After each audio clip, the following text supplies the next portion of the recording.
Hi guys, welcome to my channel. I'm Caitlin and I'm going to be reviewing the new Wonder Woman film. I don't know if you guys knew this, probably not because I just started doing this channel, but I really like Wonder Woman. So I was really excited to go see this film. Excited but a tiny bit nervous because I haven't particularly enjoyed the DC Extended Universe so far. If you guys have loved it, if you guys have really liked it, then yay, then you've enjoyed something, which I haven't, but good for you. Most of the reasons why I haven't enjoyed it have come down to very personal stuff. I'm not the biggest fan of Zack Snyder's work in general. I didn't, yeah, that's pretty much the reason. But especially the style that comes with his directorial style and his storytelling style, but different thing. But I was nervous about Wonder Woman, but went into it and it was amazing. Guys, it literally a fantastic film, and I'm not just saying that because I didn't like the others in the universe. It's not I liked it comparatively, it's just I loved it. Like, it literally could be up there with one of my favourite films. Like, it could be up there with The Avengers, which by the way is my favourite film, as it could be on tie with that. I need to see it a couple more times to truly make my mind up, but it is amazing. So if you guys are even a little bit unsure on whether you see it, go see it. It's great. But basically I'm going to be doing this review in maybe 4 parts. So I'm going to do a quick summary, which is a spoiler-free. You already know my opinion, that it's great, but quick summary, spoiler-free summary, why I liked the film, why I didn't like the film. Oh, not why I didn't like the film, what I liked in the film, what I didn't like in the film, and sort of some weird bits. Okay, so quick summary. Diana of Themyscira is the princess of the Amazons. Her mother is the queen, her mother Hippolyta is the queen. She grows up, she wants to learn to fight, she wants to learn to be a warrior so she can help people. The Amazons have a historic conflict with the god Ares, the god of war, and Diana wants to learn to fight so that someday she could help in this conflict. Her mother is a little bit wary about this, but she does end up getting trained by her aunt. Then one day when Diana's grown up, a World War I pilot ends up crash landing into Themysciran waters. There is a sort of force field around the island, so he's the first man to turn up in a while. They bond a little bit. He tells the Amazons about the war. There's a bit of a conflict on the island as well initially about the war. Diana, thinking that this must be Ares because it's World War I, wants to go with him. She goes with him then to the world of men, and then in the world of men Steve wants to stop 2 particular German scientists who are developing this sort of hyperchlorine gas. He wants to stop them. Him and Diana and Ragtag, a bunch of heroes, set off from London to try and take this force down because these 2 German scientists are about to threaten the armistice, because the war is almost over and they want to make sure the war ends. There is some conflict, there is some really touching moments, really good action scenes, but basically that is the plot. So yeah, if you're interested in that, again, go see the movie.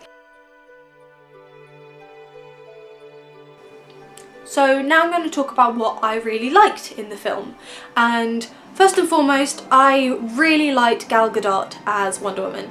She was amazing. Like I said, the shirt, I'm a huge fan of Wonder Woman. I have read her comics, I've read a couple of books about her origins, I've seen the Linda Cartwright series, which I love that series so much, and yeah, the Justice League animated features, which she is literally my favourite character. I love Wonder Woman and I have seen a lot of different versions of her, and Gal Gadot's version definitely stands up with those other versions. She is fantastic and she really captures the character of Wonder Woman a lot. She really does sort of encapsulate that sort of love and strength that comes from that love. She is compassionate and she is fierce and she is amazing.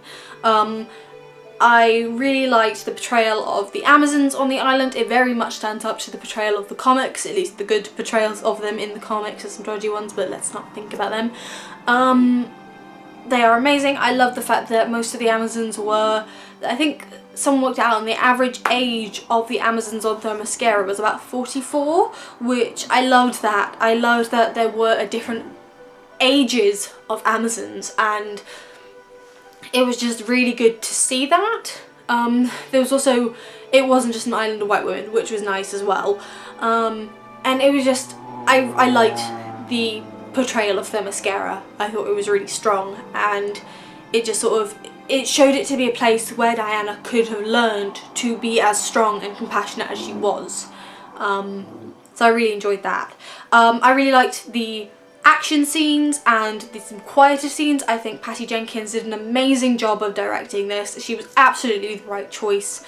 She knew exactly where characters were meant to be and the best way to move this story forward. Because it technically is quite a simple story, but it's quite emotionally complex, which I think the directing and the writing really worked well there. I think it really did show the potential of the character, not just in this film, but in other adventures as well.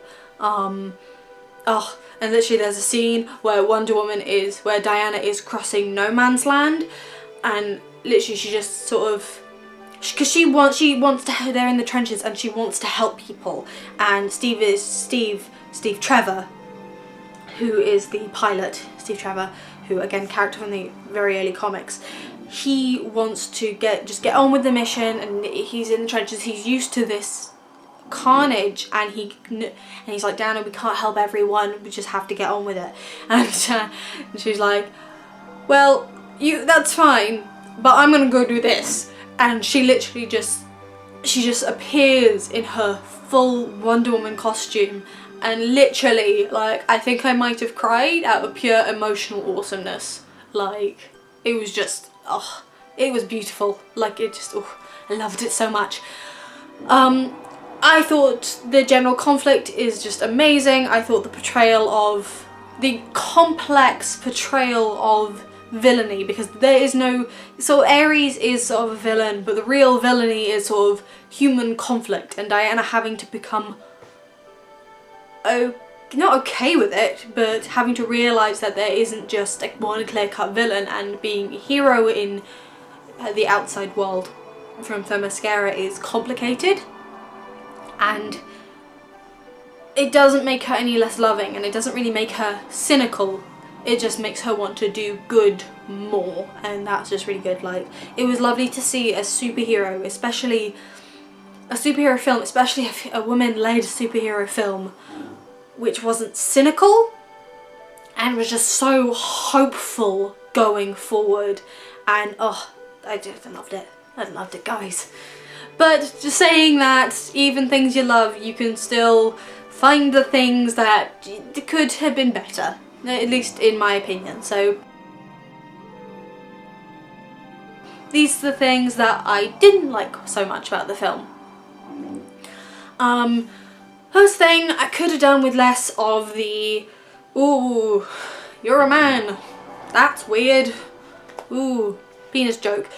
In the first sort of 20 minutes of the film, when she meets Steve Trevor, there's a kind of bit of that.